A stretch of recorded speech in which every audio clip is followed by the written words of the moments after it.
sikap dasar pemotretan. Capaian pembelajaran. Capaian pembelajaran dalam kegiatan belajar KB2 yaitu mahasiswa menguasai sikap dasar pemotretan. Subcapaian pembelajaran. Setelah mempelajari modul ini, mahasiswa diharapkan menjelaskan sikap dasar dalam pemotretan, kemudian menjelaskan pengambilan sudut dalam pemotretan, dan yang terakhir yaitu menjelaskan langkah-langkah persiapan pemotretan. Sikap dasar dalam pemotretan menjadi salah satu yang penting untuk diperhatikan bagi pemotretan pemula atau fotografer pemula. Nah, ada beberapa sikap yang perlu diperhatikan terkait pemotretan adalah sebagai berikut. Yang pertama, cara memegang kamera, kemudian pengambilan sudut kamera, dan yang ketiga, langkah persiapan pemotretan. Cara memegang kamera, posisi membidik.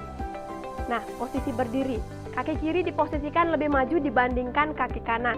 Posisi tangan dapat memegang kamera secara horizontal atau vertikal menurut format foto yang diambil.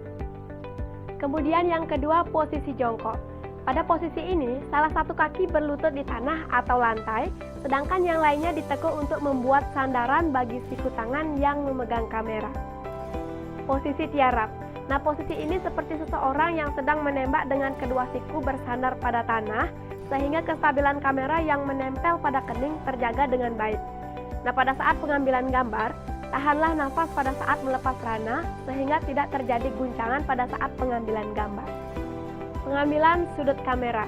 Seorang fotografer harus mengetahui istilah-istilah dalam pengambilan daerah pemotretan. Nah, pemahaman akan istilah ini sangat penting jika ingin memotret berdasarkan pesanan atau menerjemahkan bahasa visual pada naskah slide. Nah, berikut ini bahasa pengambilan gambar yang mencakup daerah fokus pemotretan dari subjek foto. Yang pertama, ditinjau dari jarak fokus pengambilan foto. Very long shoot atau extreme shoot atau bisa disebut dengan ELS adalah suatu jenis pengambilan gambar dari jarak yang cukup jauh hingga seluruh pemandangan tampak jelas dengan segala perbandingannya.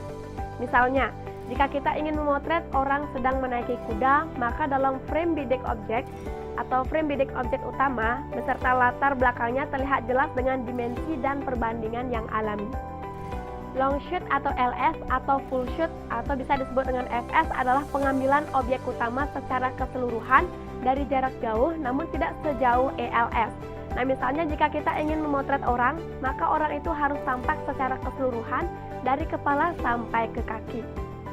Medium long shoot atau MLS adalah suatu jenis pengambilan gambar dari lutut ke atas. Nah, pengambilan gambar ini disebut juga knee shoot atau KS. Medium shoot adalah pengambilan gambar atau objek dari pinggang sampai ke atas. Close up atau MCU atau chest shoot atau bow shoot adalah pengambilan gambar yang menampakkan kepala, bahu dan bagian atas dada orang hingga memenuhi bingkai atau frame gambar.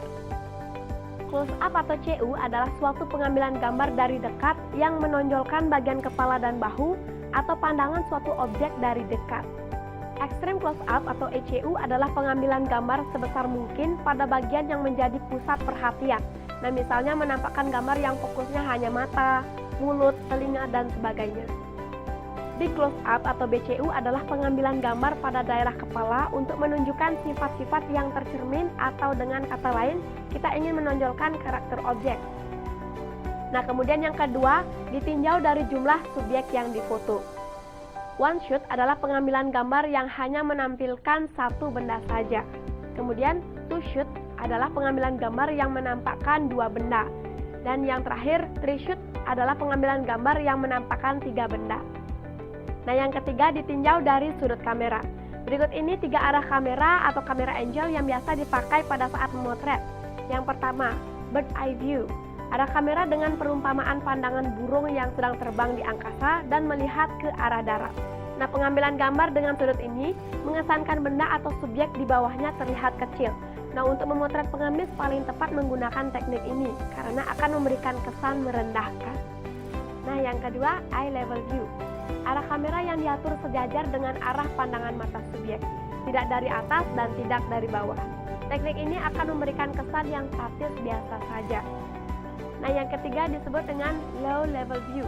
Cara pengambilan foto ini biasa disebut juga frog eye view. Sudut kamera didapat dengan cara jongkok atau kamera mendongak ke atas. Nah, kesan yang ditimbulkan adalah sesuatu yang besar, agung, dan mewah, seperti potret gedung bertingkat atau rumah yang mewah. Nah, bisa juga untuk memotret pejabat atau direktur dengan sedikit mendongakkan kamera ke atas. Nah, di sini ada 7 langkah persiapan pemotretan. Yang pertama, mempersiapkan peralatan dengan cermat, kemudian memilih objek, menentukan komposisi dan latar belakang, menajamkan objek atau gambar yang bisa disebut dengan focusing, memilih kecepatan rana, memilih bukaan diafragma, dan yang terakhir, memperhitungkan waktu yang tepat dalam pengambilan momen.